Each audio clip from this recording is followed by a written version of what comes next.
I'm here to talk about the mysterious disappearance or absence of what one could call the psychological within the world of modern business, education, and life more broadly, but with a particular emphasis on business, because that's partly what we're here for. I want to begin my story in ancient Greece, 4th century BC. Aristotle. The Greeks used to do some things very good and very accomplished, and one of the things they were very good at was philosophy. And Aristotle famously defined the goal of every human being as that of acquiring two kinds of knowledge. The first kind of knowledge he defined as techni. That's where we get our word technical from. And that's all the sort of things that make an economy work. In his day, it was shipbuilding, silver mining, archery, that sort of thing. And the other form of knowledge that he believed we very much, all of us need, is what he termed Sophia. Or wisdom. And that's, of course, where we get the word philosophy from. Philo, love, Sophia, wisdom. He believed that all of us need to spend a considerable part of our lives in the pursuit of Sophia. And through pursuing wisdom, we will reach a stage of what he called eudaimonia, another complicated Greek word that is often translated as fulfillment. We could translate it as happiness, but it's a deeper form of satisfaction. It's a way of fully exploiting everything that makes us distinctively human. It's a form of happiness in line with our rational natures. And eudaimonia is achieved through self-knowledge, Aristotle tells us, and it's connected up with knowing who to be friends with, knowing what your purpose in life should be, being part of a community to which you're properly contributing, and other sorts of ingredients like that. So a very important part of the meaning of life at the beginning of the Western journey, the Western experience, the meaning of life is the pursuit of wisdom. We might also nowadays call it the pursuit of the psychological. The psyche, of course, another Greek word, the interior, the soul, the bit of us that is most closely connected up with our emotions and our rational natures.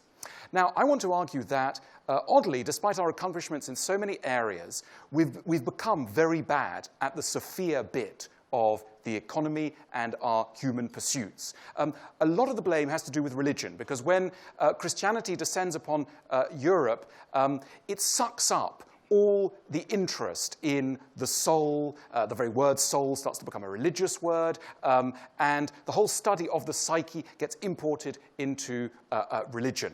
And it's not really until the middle of the 19th century that suddenly people start to reconsider the psychological and concepts like wisdom apart from a religious structure. So we're still very much in the early days of knowing how to think about ourselves and our interior lives without the particular cast that Christianity gave to the Western mind's exploration of its own processes.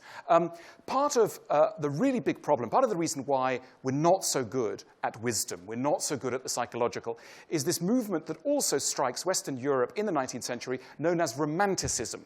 And Romanticism's number one concern is a worship of what we would call instinct. Now, if there's anybody in the room who's made an unfortunate marriage, anyone who's unhappily married, picked the wrong person to marry, put up your hand. We'll talk about it. Okay, well, we'll come back. Yes, thank you very much. Anyone here who's fallen into the wrong job, who feels they've just fallen in love, as it were, with the wrong job? Okay, we'll come back with that later. But the reason I mention these two things, because love and work are the two constituents of contemporary happiness, also ancient Greek happiness, but they're also the two things that we imagine we can get right simply by instinct. It will be considered very rude to stop anyone and say, why are you getting married to that person? Or why are you going for that job?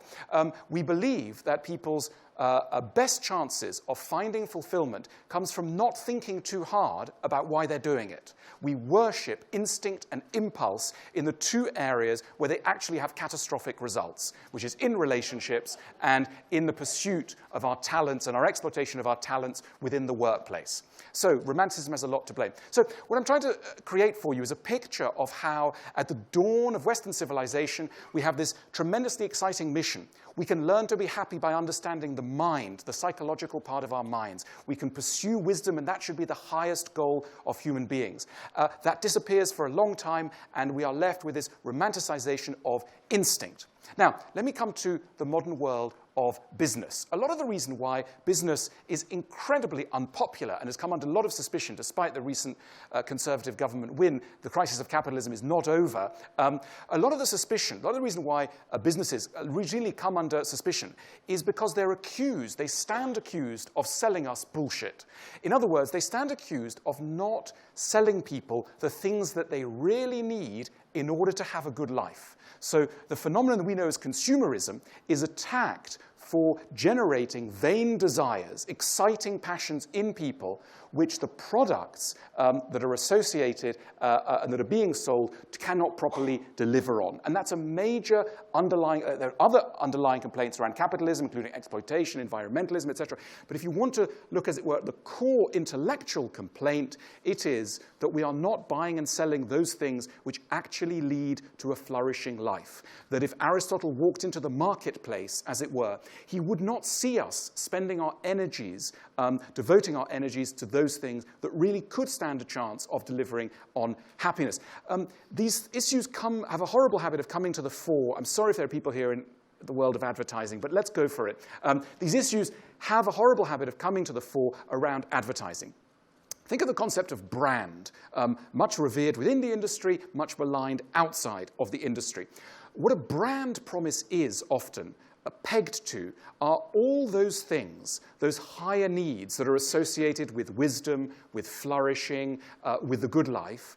But the actual product that is often being sold is very far removed from the actual promises which are being engaged in order to sell you that product. Let me give you a more concrete example. Remember that famous Campari advert of years ago? It would show, it really struck me, this is my teenage years, Campari were running a massive campaign in which would show people hugging, holding hands, hanging out with groups of friendly-looking people in beautiful locations. And the tagline was always the same, Campari and friends. And it was a lovely idea. The problem is, and the reason why people hate consumerism, is that you would end up buying a crate of Campari, get it delivered to your flat, sit alone at home, and you wouldn't have any friends, and the purchase of those drinks would not in any way have advanced the cause that was really motivating you when you were buying that, which is the pursuit of friendship, which Aristotle in the Nicomachean Ethics devotes an entire chapter to as one of the root pillars on which happiness rests. In other words, Campari was exciting, was scratching a desire for something, and it was then not delivering on it. And that's why people sometimes get angry. Remember that advert for Dove soap? There was always a woman lying in a bath, looking extremely relaxed, and the tagline was something like, "The road to calm starts here." Again, you buy a crate of Dove soap, get it delivered to your house, but actually you're still racked with anxiety, you still married the wrong person, you're still in the wrong job, the bar of soap is lying unused next to the bath, and you haven't made any progress with one of the major problems of existence. But the soap has been exploiting this. And think of those lovely adverts by Patek Philippe, which always show a father and his son, and they're hugging, and it's so poignant and so moving, but it's got nothing to do with buying a $30,000 timepiece. But the problem is that you might, because of the power and the intelligence, the psychological intelligence of that advert, be led to buy an unnecessary timepiece. And this is why people don't like capitalism, okay? Because capitalism is too often stands accused of sucking out the best energies of workers and consumers in the name of things which do not deliver on the ultimate promise, which is what we might, in ordinary language, call customer satisfaction, and in fancy philosophical language, call eudaimonia. It does not deliver on this. Now, I want to paint a much more exciting future. I believe we're going to get the hang of this. Currently, capitalism, if you think back to Abraham Maslow's famous pyramid of needs, I know it's been mentioned a few times, but most of the economy is down at the bottom of that pyramid, right? Most of the way in which fortunes are built up is through trading, through buying and selling things which are at the bottom of that pyramid. So it's food, it's shelter, it's transport, it's communication, not psychological communication. I mean, Apple does wonderful things in the world of communication. It doesn't help you actually to have a proper conversation with another human being. It merely facilitates the act, the promise of conversation. So a lot of what the world's largest companies are doing is still remarkably at the bottom of the pyramid. It's my belief that over the course of this century, we're going to move up that pyramid, and the great fortunes are going to start to be made up that pyramid, where there are those things that Aristotle was talking about, the longing for friendship, for connection, for proper understanding of oneself, for wisdom, if you like. These things are going to be the sources of the great fortunes of the future. Yes, we've made money from lumber and cement and selling Coca-Cola, and that's got capitalism into lots of trouble. It's been accused of selling us nonsense. That's going to change. Some of these ideas crystallized for me a few months ago when I was sitting in my ivory tower, looking unperturbed at the landscape below me, when the phone rang, and a man was there called Brian Chesky. I'd never heard of him. And Brian said, I run a company called Airbnb. I'd never heard of it. And I had heard of it, but I'd never stayed in it. I'm very suspicious of it. And because I've got a terrible phobia around germs.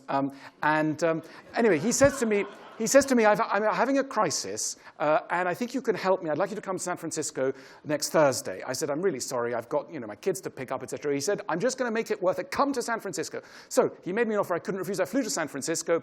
It was a fantastic 24 hours in which we had a philosophical conversation. And Brian said to me, I've realized that I'm not in the business of selling rooms to other customers. I'm not in the business of trading apartments. I thought that was what I was doing. I thought that was my mission.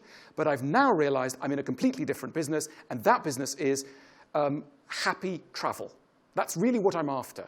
I realize that my true mission in life is to deliver on the underlying promise of travel, which is that travel's going to go well. Not just that you're going to find a cheap room or a nice apartment, but that everything about the journey is going to go well. Now, this is a classic move to which Aristotle can be credited, because really what's happening there is that someone, a CEO of one of our major corporations in the world today, is climbing up the pyramid of needs towards the psychological, towards the pursuit of wisdom and the deeper satisfaction associated with that word eudaimonia. Because when we travel, right, yes, a lot of travel is about finding the right room at the right price, etc. But the underlying promise of travel is much deeper. It is that we will be satisfied through journeying abroad. And the reason why Brian was in such crisis about what he was doing with his life is that he had strapped cameras, miniature cameras, to a range of customers. And he wanted to study, and he did a project in which he was trying to study what people actually get out of their journeys. And the extraordinary thing, or not so extraordinary thing, is that he discovered that up to 75% of people are disappointed by their journeys. Not that the room wasn't nice, not that the breakfast wasn't nice, but the deeper promises of travel. So he's been stripping down what the deeper promises of travel are. One of them is that our relationships will go better when we travel with someone. So we travel in order to revive our relationships. Major motive of travel. Another major motive of travel is that we're going to travel and connect with another culture. Okay? Another thing is that we're going to travel and we're going to sort out our heads about our careers and our futures. That travel will give us that all-important thing, perspective. Okay? Now, if you actually analyze how an average journey delivers on that, on these higher promises, it's pathetic. Most couples who go abroad, they are not, the things that bring a couple down are not going to be solved by a luxury soap or by a scented candle or by a more attractive view over the skyline of Rome. This does not solve the problems of travel, of relationships, because that's not where the problems of relationships arose from. Ditto with the problems of career, and also we can't connect properly with people when we travel, so we end up going to museums. You know a journey's gone wrong when you're ending up in the museum, because it's not really tapping into what you really wanted, which was a proper connection. Anyway, Brian looks at all of this and says, I want to go into these areas. That's what I want my company to be doing on a 15-year time horizon. I want to be making my money not just from delivering people rooms, but from solving some of their higher order psychological needs. So what he was doing, and I think this is the fascinating move, is he was reframing what Airbnb was. So the ordinary common garden definition of what Airbnb is, which is a platform to exchange properties. Okay? That's the simple thing. But if you want to describe it in an Aristotelian way, if you want to tease out what you might call the eudaimonic promise of Airbnb, it is to deliver satisfaction in travel, to make you happy while you travel. And when you recast the mission of a company that way, you instantly find there are about 25 new things you need to go into right now. It totally reorders what the company is about. And oddly, we had this fascinating conversation, and then he said, you should go and talk to my friend Reid Hoffman over at LinkedIn. He's one of our investors. Go and talk to him. Anyway, went to talk to him.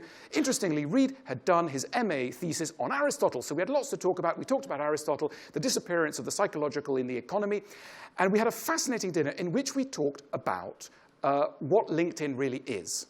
Now, Again, the common and garden definition of what LinkedIn is a platform which allows employers and employees to trade their CVs. Okay?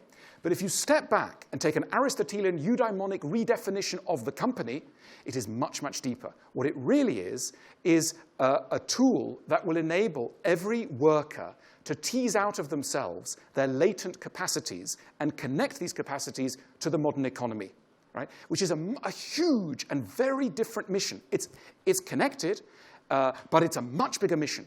And once you define your mission like this, well, there are, again, 25 things you need to start doing, including you need to start to understand who everybody on the platform really is. You need to get very psychological about who's using the platform. You need to get to know people better. One of the great tragedies of the modern world is career counseling. Okay? We don't properly enough understand how human beings work, and therefore people routinely get put into the wrong jobs, and their talents are not properly exploited because the psychological has not been properly studied and connected up with the economy.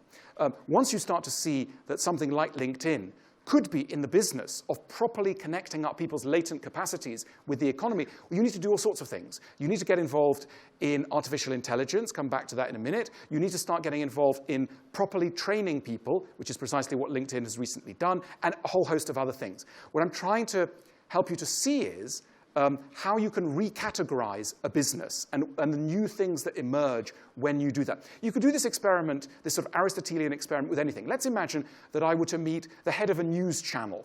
And you say to the head of the news channel, okay, what are you doing with your, what's the purpose of your news channel? And they'd say, come out with a normal cliched answer like, I'm trying to get the most important information really quickly without bias, from around the world, etc. Okay, if you say, let's step back and recategorize what Aristotle would say the news is for. The news is really for equipping each individual with that information which is most important to their flourishing and the flourishing of their community. Now, if you redefine the mission of news like this, you'll be starting to do lots of things differently, okay? So, or if you go up to a banker and you say, what's your bank or wealth management firm for? And they say, well, we're trying to grow, we'd like to get above 10% per annum, we're doing well, etc. And you say, no. Aristotle would say, you're really in the business, the eudaimonic promise of your business is to teach people to live well around money. And if that's the purpose of your business, the true psychological purpose of the business, yes, you'll be trying to grow the portfolio, but you may be trying to do a whole host of other things besides. So what I'm saying is we're going to start to see companies go headlong into questions which were previously abandoned as either too difficult or left as the preserve of the odd philosopher, but not properly monetized or institutionalized or put on an industrial footing, which is, after all, what modern capitalism does so well. And we're partly going to be able to do this because technology will enable us to create businesses around needs which were previously outside of the capitalist enterprise. Think of Facebook. Facebook is the first billion-dollar-plus company that is really latching on to a psychological need to solve loneliness, right? It's an attempt to take that thing which Aristotle wrote very eloquently about, the need for connection with others, and it's building a platform around that. Sometimes people say, well, capitalism's coming to an end because we've got everything. We've got enough fridges, we've got enough cars, so it's all a waste. This is the left-wing green argument. People who believe in capitalism need to fight back by saying we're only at the dawn of capitalism because we've only begun to scratch at the true needs of human beings, the true psychological needs that are at the top of that pyramid. And this is going to be the task of the 21st century, to monetize those higher needs. Now, you might say, well, how do I know? Where are those higher needs? Very simple thought experiment. Take an average day and think about everything that has frustrated or made you unhappy in an average day. Write down what those things might be, and also note where things are not frustrating. So I get up in the morning, I go down to the kitchen, and I'm thinking, okay, I'm a little hungry, so I've got a need for hunger. And I open the cupboard. Unfortunately, there are 18 packets of cereal there, and I've got absolutely, modern industry has satisfied the need for breakfast cereal just beautifully. There is almost nothing more that one can do in the area of breakfast cereal. But then my wife comes to the room, and we have a little tetchy exchange. She's a little off, and she goes, when I say I'm a little anxious about it. Anyway, I have one of those tetchy exchanges ideas, which some of you, particularly the man over there who put up his hand at the unhappily marriage, will know about. So, but the problem is, where do I call? Kellogg's, no assistance. Weetabix, no assistance, right? There is nothing in that area, because the closest thing that the modern humanity has developed to deal with tetchiness in the kitchen around our psychological needs is psychotherapy, which is run by 5 Hungarian psychoanalysts in Hampstead, and it's not really on an industrial footing yet. It will be. So, curiously, and you run right through the day, and we lose our keys, we get frustrated, we feel lost, we feel in the wrong job, we feel a little hungry for lunch, etc. And at every step, large and small, sometimes the need is very well catered to, and at other times, the need for direction, the need for calm, the need for psychological orientation, the need for better relationships. This is a desert. So if anyone's looking to start a business, there's mass opportunities in these areas, because these lie outside the purview of modern capitalism. To come back to Demis and his fantastic inventions with AI, we're, of course, going to move towards not just AI in the robotic, frightening sense that people get very het up about, but we're going to end up with AEI, what I call AEI, which is artificial emotional intelligence, which is the promise of Aristotle. Part of the reason why we've been so bad in the psychological area is that it's extremely hard to know ourselves. And let's remember that over the Temple of Delphi in ancient Greece, written over the Temple of Delphi was "Know yourself." Only by knowing ourselves, our needs, understanding our passions, will we properly know ourselves. Knowing yourself is a nightmare. It's a real pain. It's very hard to do. It's getting a lot easier by the day with the help of computer technology. So a huge promise. And already, why does Facebook exist? Partly it's a psychological need meeting a technological platform. We're going to see a whole lot more of that. So the future is bright, because the future is going to be based on fulfilling the true promise of capitalism, which is the satisfaction of the consumer, no longer at that Campari level where it's just a promise which isn't properly delivered on. We won't anymore have brands that are over here in that beautiful space of fulfillment and love and tenderness, and then the product over there that's just selling us soap and watches. We're going to have actually the marriage of the brand and the promise, and part of what's going to enable us to do this is the proper and adequate marriage of ancient Greek philosophy and modern technology. Thank you very much.